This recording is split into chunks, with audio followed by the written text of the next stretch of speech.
Dear students, आज मैं second same civil एवं मैकेनिकल इंजीनियरिंग के छात्रों के लिए अप्लाइड मैकेनिक्स का चैप्टर 6 जो लास्ट चैप्टर है यानी सिंपल मशीन्स, इनके बारे में आपको डिस्कशन करूंगा, इनके बारे में आपको बताऊंगा। तो कुछ सिंपल मशीन्स मोस्टली आपके जो सिलेबस में that are the lifting machines, यानी ऐसी मशीन जिनमें कि हम कम बल लगाकर और अधिक भार उठा सकते हैं, वो कहलाती हैं लिफ्टिंग मशीन। यानी हमें प्रयास कम लगाने पड़े तभी तो मशीन का फायदा है। तो सबसे पहली चीज़ ये है कि व्हाट इज मशीन। मशीन कहेंगे किसे? देखो, जैसे हम कोई भी वजन उठाते हैं, मान लो 100 किलोग्राम का वजन कोई उठाते हैं, तो अगर आप खुद उठाएंगे तो क्या होगा कि बहुत ज़्यादा बल लगाना पड़ेगा। जैसे कोई कमज़ोर आदमी उठा ही नहीं सकेगा, जो हैवी ड्यूटी आदमी है, जो अधिक फोर्स डेवलप कर सकता है मैनुअली, वो उठा सकता है। लेकिन मशीन का अगर हम उपयोग करेंगे तो उसमें हम कम बल लगा के भी बहुत अधिक भार उठा सकते हैं, यानी उतना भार कोई भी उठा सकता है। तो यही मशीन का फायदा भी है। तो देखो, मशीन होती क्या है कि मशीन वो डिवाइस है जो किसी प्रकार की उपलब्ध ऊर्जा का प्रयोग करके किसी यांत्रिक कार्य यानी मैकेनिकल वर्क को करने की क्षमता रखती है, यानी capacity to do work, mechanical work, और by using any type of energy. वो एनर्जी आप मैनुअल आप दे सकते हैं, मैन पावर की एनर्जी हो सकती है, इलेक्ट्रिकल एनर्जी भी दे सकते हैं, कोई दूसरी एनर्जी भी दे सकते हैं, यानी आईसी इंजन के द्वारा भी दे सकते हैं, किसी से भी उसको ऊर्जा दे सकते हैं, या प्रेशर एनर्जी भी दे सकते हैं। जैसे कि टरबाइन है, turbine is also a machine, तो उसको हम मतलब लिक्विड की प्रेशर एनर्जी देते हैं। तो हमारा यहाँ पर्पज जो है वो लिफ्टिंग मशीन से। तो देखो क्या होता है कि मशीन वो डिवाइस है जो किसी प्रकार की उपलब्ध ऊर्जा का प्रयोग करके किसी यांत्रिक कार्य यानी मैकेनिकल वर्क को करने की क्षमता रखती है। अतः एक मशीन किसी प्रकार की ऊर्जा को कार्य में परिवर्तित कर सकती है, इसलिए किसी मशीन द्वारा कम प्रयास यानी थोड़ा सा एफर्ट में अधिक रेजिस्टिव फोर्स के विरुद्ध कार्य किया जा सकता है।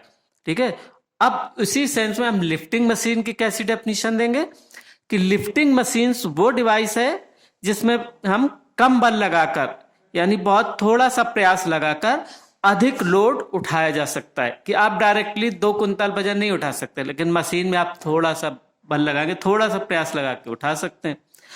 तो अब देखो, इस मशीन में कुछ इंपॉर्टेंट जो लिफ्टिंग मशीन्स है, लिफ्टिंग मशीन्स के टर्म में कुछ इंपॉर्टेंट डेफिनेशंस है, और ये डेफिनेशंस आपको बिल्कुल टिप पे याद करनी है, बिल्कुल याद रखनी है। और बहुत सरल चैप्टर है, इससे क्वेश्चन काफी कवर होते हैं छोटे, और मल्टीपल चॉइस क्वेश्चन तो बहुत ज्यादा बन सकते हैं इसमें। तो सबसे पहला इंपॉर्टेंट पॉइंट है कि व्हाट इज बोझ यानी लोड। लोड यानी किसी मशीन द्वारा उठाया गया भार लोड या रेजिस्टेंस कहलाता है। इसे कैपिटल डब्ल्यू से यहाँ रिप्रेजेंट करते हैं। यानी किसी लिफ्टिंग मशीन के सेंस में ही सारे टर्म्स हैं। तो लिफ्टिंग मशीन से क्या करते हैं? वजन उठाते हैं। तो जो वजन उठाया जा रहा है यानी जो लोड उठाया जा रहा है मशीन द्वारा, that is called the load. अब एफर्ट, प्रयास। प्रयास क्या होता है कि मशीन पर लगाया गया बल यानी the force applied on machine, यानी मशीन पर जो बल लगाया जाएगा उसे हम कहेंगे प्रयास यानी एफर्ट। और जो मशीन द्वारा उठाया जाता है फोर्स, वो भी एक फोर्स ही है, लोड उठाया जाता है, उसे हम कहते हैं लोड। तो अब क्या होता है कि मशीन का कुछ एडवांटेज भी होता है कि आपने जैसे मशीन का एडवांटेज क्या हुआ कि आप जैसे 200 किलो का वजन नहीं उठा सकते, लेकिन मशीन का उपयोग किया, उसमें थोड़ा सा वजन लगाया, आपने मात्र 10 किलो वजन लगाया और उठ गई 200 किलो की। तो इससे क्या हुआ? मशीन को फायदा मिला, मशीन का हमें फायदा मिला। तो that is called the mechanical advantage यानी यांत्रिक लाभ, यानी उस यंत्र का लाभ, यानी उस मशीन के द्वारा क्या यांत्रिक लाभ मिलता है। क्योंकि मैकेनिकल वर्क करती है मशीन, तो मैकेनिकल वर्क, मैकेनिकल लाभ ही मिलता है, यानी यांत्रिक लाभ ही मिलता है। ठीक है ना, मैकेनिकल एडवांटेज। तो यांत्रिक लाभ को संक्षेप में हम क्या करते हैं? कैपिटल एम और ए डॉट एम ए से प्रदर्शित करते हैं। तो किसी मशीन द्वारा उठाए गए भार कैपिटल डब्ल्यू तथा भार उठाने में आवश्यक जो एफर्ट पी के अनुपात को मैकेनिकल एडवांटेज कहते हैं, यानी M A equal to capital W upon P. अब देखो, इन सब डेफिनेशन बहुत छोटी छोटी एक एक लाइन के हैं, लेकिन इन्हीं में गड़बड़ मत करना। कोई लड़का लिख देगा पी अपॉन डब्ल्यू, अब ऐसे ही आ जाएगा कि what is mechanical advantage equal to W भार अपॉन प्रयास, प्रयास अपान भार, या कुछ लेगा दक्षता अपान ये कहेगा इसमें से कोई नहीं, तो ऐसे यहीं से स्टार्ट हो जाएगा क्वेश्चन बनना। तो आपको एग्जैक्टली याद रखना है कि मैकेनिकल एडवांटेज उठाए गए भार और लगाए गए प्रयास के अनुपात को मैकेनिकल एडवांटेज कहते हैं। अब आता है बेगा अनुपात। देखो बेगा अनुपात क्या होता है, वेलोसिटी रेशियो किससे कहेंगे कि देखो जब मशीन में हम प्रयास लगाएंगे, उठाने वाली मशीन है तो उसमें अगर वजन हमें ऊपर की ओर उठाना है तो प्रयास नीचे की ओर लगाएंगे, अपोजिट डायरेक्शन में, ठीक है। तो प्रयास नीचे की ओर चलेगा, उसी के रेशियो में भार ऊपर की ओर उठेगा। तो वेलोसिटी रेशियो क्या है कि सेम टाइम में प्रयास लगाया जाता है और उसी टाइम में भार ऊपर उठता है। तो डिस्प्लेसमेंट ऑफ प्रयास और डिस्प्लेसमेंट ऑफ लोड, तो डिस्प्लेसमेंट में यहाँ टाइम कॉमन है क्योंकि सेम टाइम में हो रहा है। तो वेलोसिटी क्या होती है, डिस्प्लेसमेंट अपॉन टाइम। तो इसीलिए यहां पर वेलोसिटी रेशियो अब टाइम फैक्टर हटा दिया तो डिस्प्लेसमेंट का अनुपात होता है, यानी वेग अनुपात को capital V dot capital R से रिप्रेजेंट करते हैं। किसी भार को उठाने में प्रयास के विस्थापन यानी डिस्प्लेसमेंट ऑफ एफर्ट तथा भार के विस्थापन के अनुपात को वेगानुपात कहते हैं, ठीक है भाई। अब यही थोड़ा सा अंतर हो गया, देखो प्रयास का अब ऊपर आएगा। अब कई मैकेनिकल एडवांटेज जैसे याद रखे कि वहां कह रहे थे भार ऊपर आता था प्रयास नीचे, वो तो ठीक है क्योंकि उठाए गए भार और लगाए गए प्रयास का अनुपात है। लेकिन जो वेगा अनुपात है वो होता है डिस्प्लेसमेंट ऑफ एफर्ट, यानी प्रयास का विस्थापन और भार के विस्थापन के अनुपात को वेलोसिटी रेशियो कहते हैं। यानी V R equal to displacement of effort upon displacement of load. देखो इसमें क्या होगा कि आपका जो एफर्ट है वो नीचे की ओर डिस्प्लेस होगा, कि जैसे हमने बल लगाया किसी फोर्स, मान लो ये जैसे कोई ये मशीन है सपोज, तो हम क्या करेंगे इसमें प्रयास तो नीचे की ओर लगाएंगे P, तभी तो ये भार जो है ऊपर की ओर उठेगा। ये भार जो वो भार है जब प्रयास ऐसे करेंगे तब भार ऊपर की ओर उठेगा। कोई भी मशीन हो, चाहे वो सिस्टम ऑफ पुली हो, चाहे वो स्क्रू जैक हो, स्क्रू जैक में भी क्या करेंगे जब नीचे की ओर लीवर ऐसे चलाएंगे तो भार ऊपर की ओर उठेगा। तो हमेशा प्रयास के डिस्प्लेसमेंट के अपोजिट डायरेक्शन में भार का डिस्प्लेसमेंट होता है। तो डिस्प्लेसमेंट ऑफ एफर्ट और डिस्प्लेसमेंट ऑफ लोड, इसके रेशियो को कहते हैं वेलोसिटी रेशियो। इसीलिए इनकी कोई यूनिट नहीं होती। देखो मैकेनिकल एडवांटेज की भी कोई यूनिट नहीं होगी कि वो भी दोनों फोर्स का रेशियो, उठाया गया भार हो चाहे लगाया गया प्रयास हो, दोनों एक प्रकार से बल न्यूटन ही दोनों की इकाई होती है, ठीक है। इसी तरह डिस्प्लेसमेंट है ये दोनों, तो इसकी भी कोई इकाई नहीं होगी। अब आती इनपुट एनर्जी। तो इनपुट एनर्जी क्या है कि मशीन पर किया गया कार्य, देखो मशीन पर जब प्रयास लगाएंगे तो प्रयास इनटू प्रयास का displacement, that is work done on machine. तो वर्क डन ऑन मशीन, और तो उसके कारण जो एनर्जी स्टोर होती है मशीन में, that is called the input energy. यानी एनर्जी मशीन पर किया गया कार्य इनपुट एनर्जी के रूप में स्टोर होता है और मशीन द्वारा किया गया कार्य आउटपुट देता है, ठीक है भाई। तो इनपुट की डेफिनेशन क्या हुई, किसी मशीन पर किया गया कार्य यानी work done on machine input energy कहलाती है, ठीक है। तो इनपुट एनर्जी इक्वल टू, अब वर्क डन क्या होता है कि हम मशीन पर क्या करते हैं प्रयास लगाते हैं, तो क्या होगा प्रयास इंटू डिस्प्लेसमेंट ऑफ एफोर्ट, प्रयास effort into displacement of effort, यानी P इंटू वाई। क्योंकि क्या होता है किया गया कार्य क्या होता है work into force into displacement, force और फोर्स की डायरेक्शन डिस्प्लेसमेंट। तो प्रयास हम कहां लगाते हैं नीचे की ओर, तो प्रयास इंटू जो नीचे की ओर डिस्प्लेसमेंट होगा वो कहलाएगा मशीन को दी गई ऊर्जा, इनपुट एनर्जी।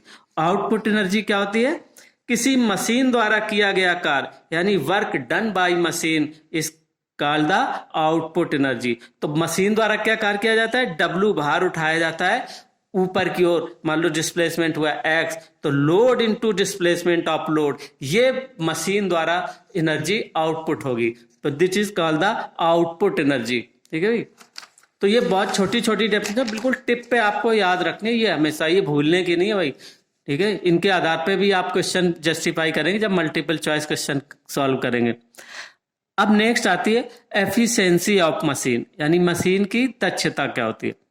तो किसी लिफ्टिंग मशीन की दक्षता उसके आउटपुट एनर्जी तथा इनपुट एनर्जी के अनुपात को कहते हैं, और इससे हम ऐसे ईटा से रिप्रेजेंट करते हैं, यानी eta equal to output energy upon input energy. अब देखो लिफ्टिंग मशीन के केस में आउटपुट एनर्जी क्या होती है कि मान लो capital load is the load lifted by the machine, P equal to the effort यानी मशीन पर लगा बल, प्रयास।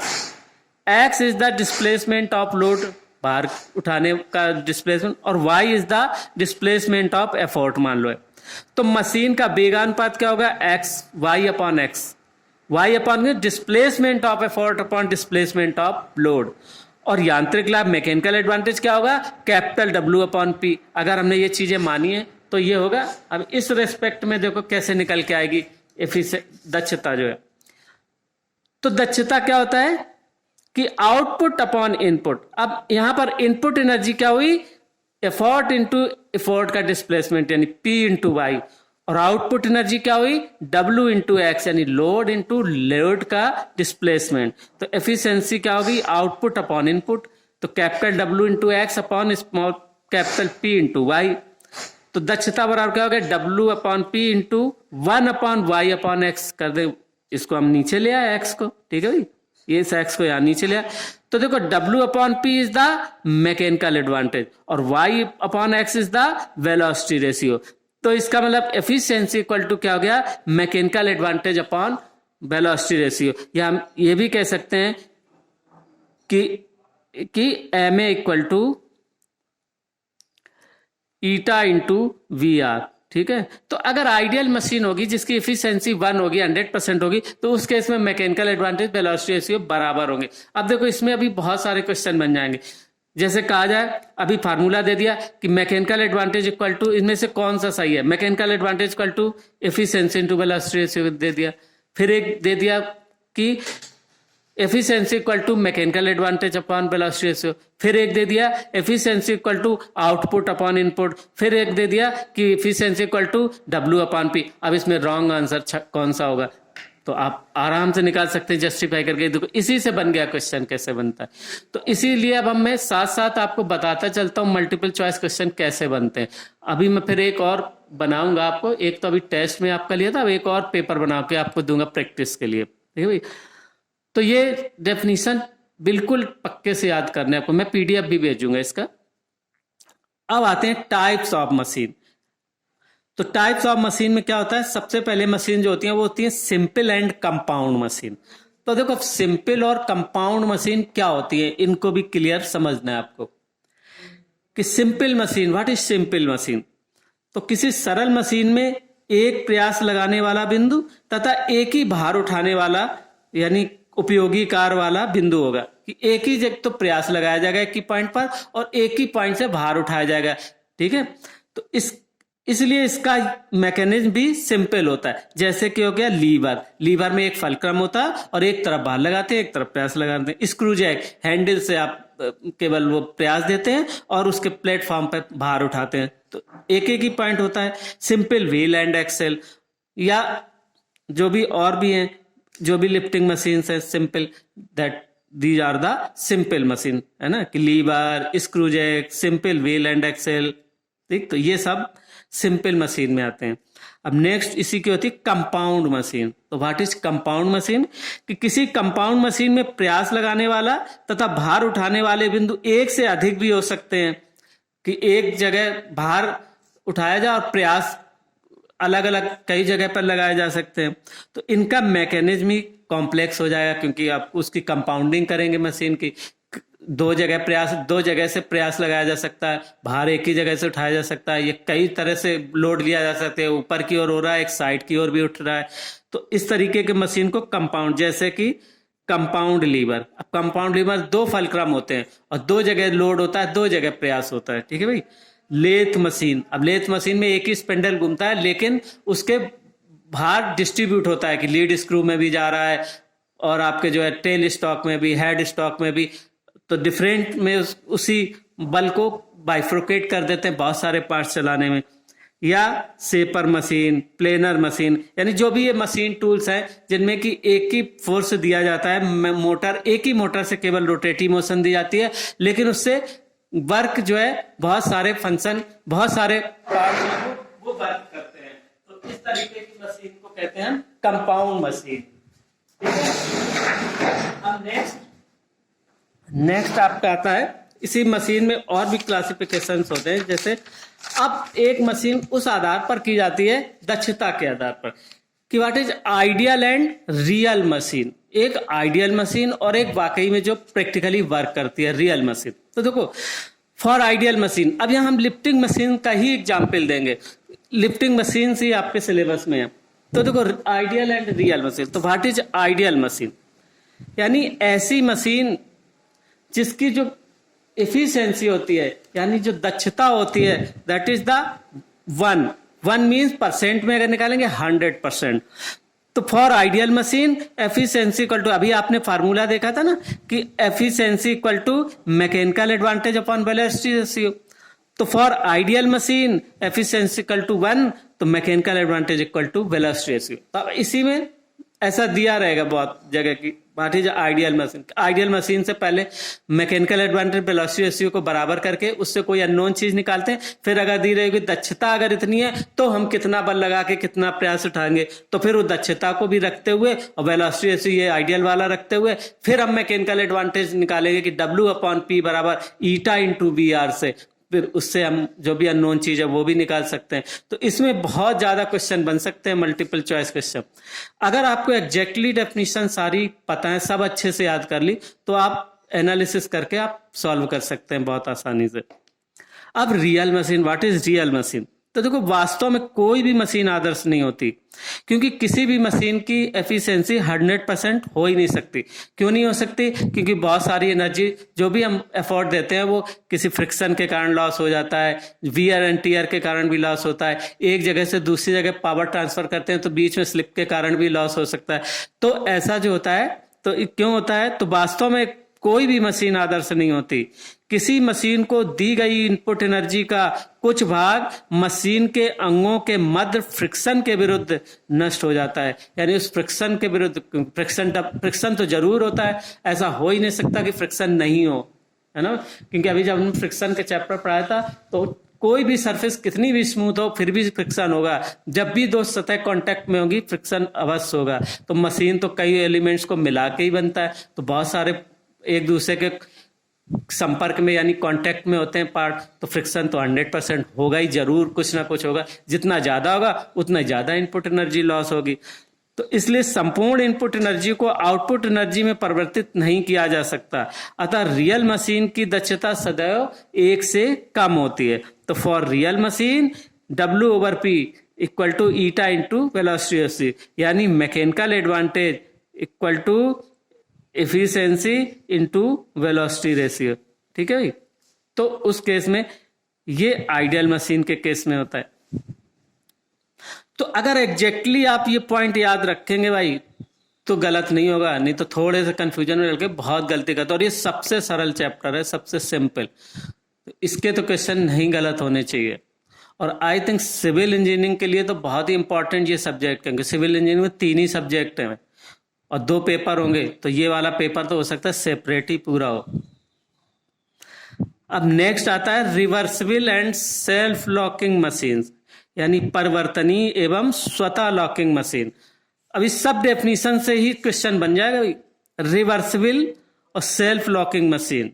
अब रिवर्सिबल मशीन को कैसे डिफाइन करोगे कि यदि किसी मशीन पर से एफर्ट हटाने पर वह मशीन विपरीत दिशा में भार के कारण कुछ कार्य करने में सक्षम हो, कि जैसे हम एफर्ट हटा दें लेकिन फिर भी वो थोड़ा सा काम कर जाए, और यानी वह मशीन विपरीत दिशा में भार के कारण कुछ कार्य करने में सक्षम हो, तो इस प्रकार की मशीन को रिवर्सिबल मशीन कहते हैं। तो एक रिवर्सिबल मशीन के लिए जब प्रयास P हटा लिया जाए तो मशीन से आउटपुट वर्क मशीन में घर्षण के कारण कार हानि से अधिक होना चाहिए, यानी घर्षण के कारण कार हानि से अधिक होना चाहिए आउटपुट। तो अतः किसी मशीन की दक्षता 50% से अगर अधिक हो तो वह मशीन रिवर्सिबल होगी। यानी अगर उसकी इफिशिएंसी कैलकुलेट करें, अगर 50% से अधिक होगी तो that is called the reversible machine. Self locking machine, कि यदि किसी मशीन पर से प्रयास P हटा लेने पर मशीन भार के कारण विपरीत दिशा में कुछ भी कार्य करने में असमर्थ हो, तो इस प्रकार की मशीन को इरिवर्सिबल या सेल्फ लॉकिंग मशीन कहते हैं। यानी सेल्फ लॉकिंग मशीन के लिए दक्षता 50% से कम होनी चाहिए। अब देखो इसी में बन जाए क्वेश्चन बना दें कि फॉर रिवर्सिबल मशीन के लिए दक्षता होनी चाहिए, ए कर दिया 50% से अबव, बी कर दिया 50% से बिलो, तीसरा कर दिया कुछ और दे दिया कि इतने %, फिर चौथा दे दिया इनमें से कोई नहीं। तो आप इसको, अगर आपको एग्जैक्टली याद है, 2 ही पॉइंट याद रखना है, अगर 50% से अधिक है तो रिवर्सिबल मशीन होगी और 50% से कम है तो सेल्फ लॉकिंग मशीन होगी। ठीक है भाई, तो this is called the reversible machine and self locking machine. तो आपने देखा भी इतनी जो भी ये आज केवल मैं डेफिनेशन ही आपको एक्सप्लेन कर रहा हूं, और ये जो आज इतनी डेफिनेशन एक्सप्लेन की हैं ये आप बहुत अच्छे से याद रखेंगे क्योंकि अब आगे इन्हीं का उपयोग करेंगे। अब हम आगे पढ़ाएंगे what is laws of machine, law of machine, machine का नियम, और different lifting machine such as, different lifting machine में सच एज